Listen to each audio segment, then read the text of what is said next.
আসসালামু আলাইকুম, আদাব। আজকে নতুন একটি কাজ নিয়ে আসলাম।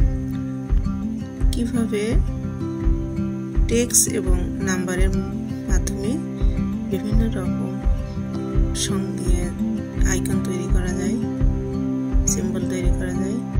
এটা যদি শিক্ষার্থীদের দেখানো যায় আনন্দ পায় এবং ঝরে পড়া দূর হয়। সবার কাছে আকৃষ্ট করার জন্য আমার এই